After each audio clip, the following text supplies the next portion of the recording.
দিনে কতবার অকারণে ফোন আনলক করেন? যদি উত্তরটা 50 বারের বেশি হয় তাহলে এই বইটি আপনার জন্য। বর্তমান সময়ে আমাদের সবথেকে বড় সমস্যাগুলোর একটি হচ্ছে মনোযোগ ধরতে না পারা। মোবাইল ফোন, সোশ্যাল মিডিয়া, বিভিন্ন ধরনের শর্টস, রিলস, এই ধরনের বিনোদন আমাদেরকে মস্তিষ্ককে এমনভাবে অভ্যস্ত করে ফেলেছে যে গুরুত্বপূর্ণ কাজগুলো কঠিন এবং বিরক্তিকর মনে হয়। এই সমস্যার সমাধান নিয়ে মূলত এই বইটি লেখা হয়েছে, ডোপামিন ডিটক্স।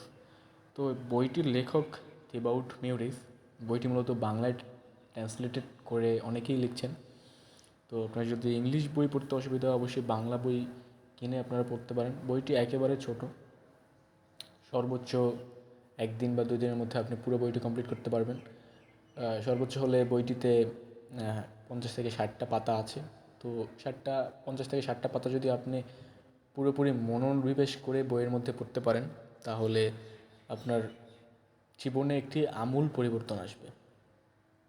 তো বইটিতে আসলে দেখানো হয়েছে কীভাবে অতিরিক্ত উদ্দীপনা এবং বিভ্রান্তি থেকে নিজেকে দূরে রেখে মনোযোগ, আত্মনিয়ন্ত্রণ এবং উৎপাদনশীলতা বৃদ্ধি করা যায়।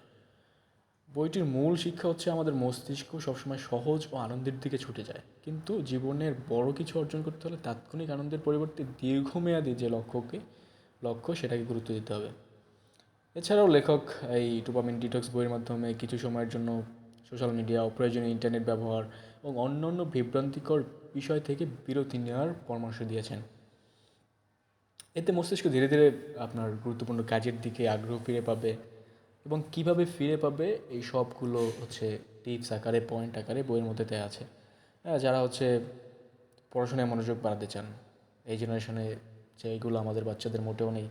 যারা পড়াশোনায় মনোযোগ বাড়াতে চান, কাজ ফেলে রাখার অভ্যাস আছে যাদের, কাজ ফেলে রাখার অভ্যাস দূর করতে চান, কিংবা মোবাইল আসক্তি কমাতে চান, তাদের জন্য এই বইটি একটি চমৎকার গাইড। তো এই 40 থেকে 50 পাতার বইটি যদি আপনি পড়েন, আপনার, সত্যি কথা বলতে আপনার লাইফে আপনি একটি আমূল পরিবর্তন আপনি লক্ষ্য করতে পারবেন, তা 24 ঘন্টার মধ্যেই।